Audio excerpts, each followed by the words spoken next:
Hello, my hopeful friends and followers who have been keeping abreast of my life and times in recent years. I am calling. I'm videotaping on Friday on my way to my doctor's office, Dr. David Potkin, adjacent to Montgomery General Hospital, and I was at the Gallery Place Metro, illuminating a very important political point, and I'm going to say it again until the day I die. President Richard Nixon was treated unfairly. He was run out of Washington, D.C. by the Sally Quinns, by the Ben Bradleys, by the Bob Woodwards, when other presidents have done far worse, as this one has. So it's my hope and prayer that if I have to suffer, that the reputation of Richard Milhous Nixon is restored, and that ruthless intellectual sociopaths like Bob Woodward will now be forced to forever shut up and leave the man alone. Richard Nixon always maintained there was a double standard, and there is a double standard. That's why I spent $75 joining his library the other day on my American Express card. That doesn't mean that I'm not still a Democrat. That doesn't mean that I'm not still a progressive. But the one thing that John Quinn prides himself on is being intellectually honest and always telling the truth about what I think and letting the chips fall where they may. And President Richard Milhous Nixon was grossly and unfairly treated and railroaded out of Washington, D.C. So I say to Richard Nixon up in heaven, God bless you, President Nixon. God bless the institution of the presidency now and always. And know that the geopolitical paradigm that you laid in 1972, where China is concerned, is in fact the cornerstone from which all presidents have followed since.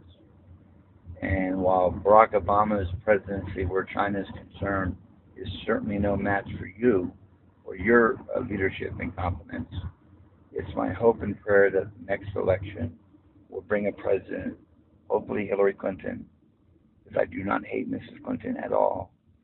And it's my strong belief that while Presidents Nixon, Clinton, Bush, and Obama treated me unfairly and did things to hurt me profoundly, that this president's treatment has been by far the worst. And his leadership is reckless in the world and is dangerous. I'll give you one quick example and then I'm going to sign off. Syria. Had President Obama followed through with his promise after August of 2013, when we discovered or were told that chemical weapons and barrel bombs were being used in Syria against civilians, and once the United Nations confirmed that fact, President Obama said in August of 2013, and I quote, "This is a game changer." Well, it wasn't a game changer, because in the period of 1 week, we went from the military being on the ready for surgical airstrikes against Assad to letting it be a diplomatic game that John Kerry was going to handle and other countries. And the bottom line is that was a critical error.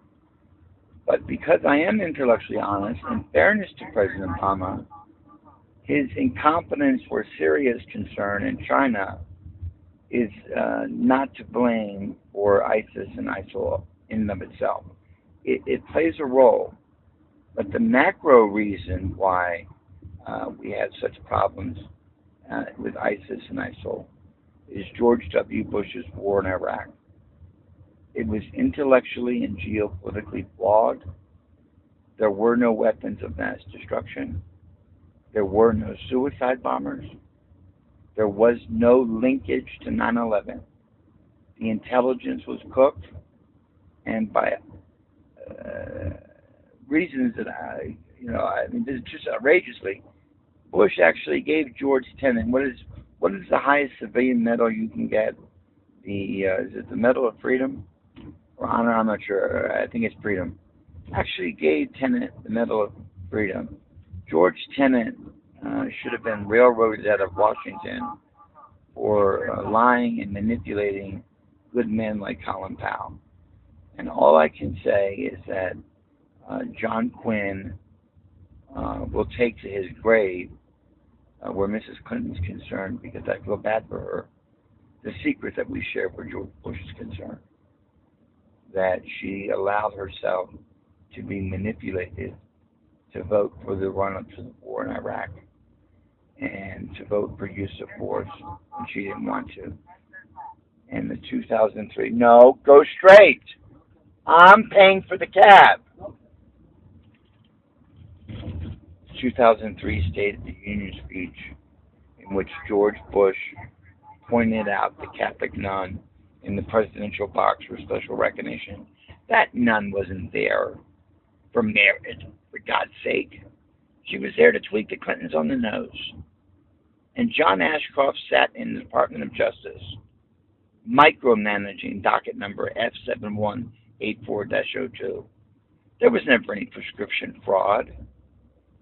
That arrest at Providence Hospital in the Wellington Pharmacy was politically motivated.